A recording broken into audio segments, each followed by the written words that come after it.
Our stance, government stance on Kashmir is absolutely clear.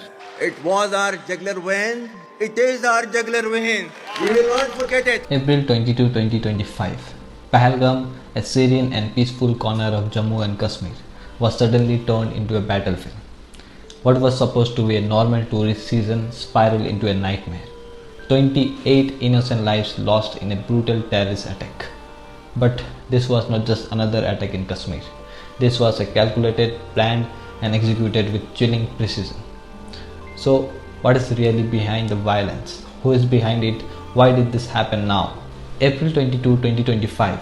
Four heavily armed gunmen dressed in security forces uniforms launched an attack on innocent tourists in Baisaran Valley in Pahalgam. They stopped vehicles, asked for names, and then opened fire. 28 people were killed, tourists from every corner of India, along with a few foreigners. मैं मंजुनाथ शिमोगा कर्नाटक से हम Indian travel stores में book करके कश्मीर प्रवास में आए हैं। जिस बंदे ने मेरे पति को मारा ना वो वही जा रहा था। मैंने उसे बोला मुझे भी मारो, उसने हमें नहीं मारा, उसने बोला मोदी को बोलो। This was not a random act of terror. This was a message targeting more than just innocent lives. These were not just ordinary militants. They were well-trained, highly organized terrorists who had been planning this attack for months or maybe even for years. But the big question is, how did they get away with it? How did they manage to execute such a large-scale operations without being stopped by the security forces? What was going wrong on the ground? Why did they strike now? Why Pahalgam? Why in the middle of tourist season when Kashmir was seeing a surge in visitors? A region finally beginning to recover from years of violence, instability and loss. Why choose this moment, this fragile moment of recovery? And the answer is very clear. This attack was not just about killing tourists. It was a direct strike at the heart of Kashmir's revival. After years of suffering, Kashmir was starting to regain a sense of normalcy, growth and peace. That peace was a threat to the forces that thrives in chaos. Terrorists with backing from across the border cannot stand the idea of peace and prosperity in Kashmir. This was an attack aimed at stopping that recovery, an attack designed to send a clear message. But it's bigger than just Kashmir. This attack comes just days after US Vice President J.D. Vance's visit to India. And if you think it's a coincidence, absolutely not. The timing was no accident. While Vance was in India to strengthen diplomatic ties, this terrorist aimed to create chaos and disrupt international relations. They sought to destroy India's image as a stable and peaceful nation. This attack was designed to send a message to the world that India is still unstable. So, who were these attackers? Who is orchestrating these acts of terror?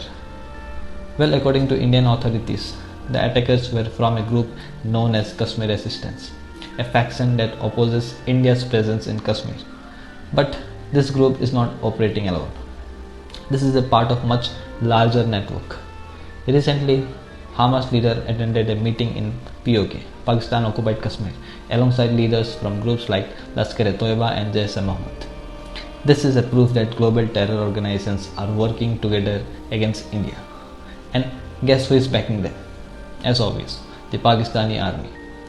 The Pakistani army's involvement is undeniable. Pakistan has long been accused of harboring these terror groups, and Pakistan's Army Chief General Asim Munir continues to push the two-nation theory, escalating tensions between India and Pakistan. Well, this is not just a political statement, it's an active declaration of support for terrorism. And if that was not enough, the Pakistani military regularly violates ceasefire agreements, allowing militants to cross into India. So, how did this attack unfold? How did this terrorist manage to carry out such a well-coordinated strike? Reports indicate that they wore security forces uniforms, asking tourists for IDs before opening fire.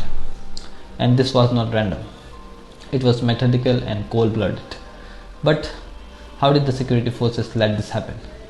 Was it an intelligence failure, a lack of preparedness, or is there something deeper going on here? First, look at these faces. Look at the victims. The men, women, children. क्या बोलते भेलपुरी खा रहे थे, मेरा पति side में था, एक इंसान आया, उसने उसको गोली मार दी यहाँ पे। उसने बोला कि ये शायद मुस्लिम नहीं है, उसने उसको गोली मार दी। नहीं आप लो, मेरे पति का बच्चा लो, हम बचा देगा, कोई बात नहीं, बेहतर करेंगे फोन। प्लीज भगवान। Is this what we get for diplomacy? For trying to maintain peaceful relations with a country that continues to fund terrorism? Diplomacy, can we still afford it when lives are being lost like this? What has Pakistan done to curb terrorism? Nothing. They continue to stoke hatred and violence while we keep talking about dialogues. On what grounds? What's left to talk about? Let's talk about the international response. The leaders of different countries, what they have said. They have condemned the attack, but words are meaningless without action. Will they put pressure on Pakistan to stop terrorism? Or will they continue to issue hollow statements while India pays the price for their inaction? Now India cannot sit back and wait any longer. The government needs to act decisively, taking stronger counter-terrorism measures, enhance border security and demand international cooperation to bring these terrorists to justice. The time for talk is over. It's time for action. The Pahalgam attack is a wake-up call for all of us. We have witnessed the brutality of terrorism, and now it's time for India to take a stand.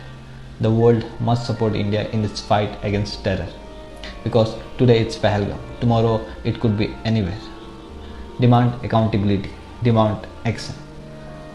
The time for negotiations is over. It's time for India to take control of its future, for peace, for justice, for every victim of terror. Stand strong.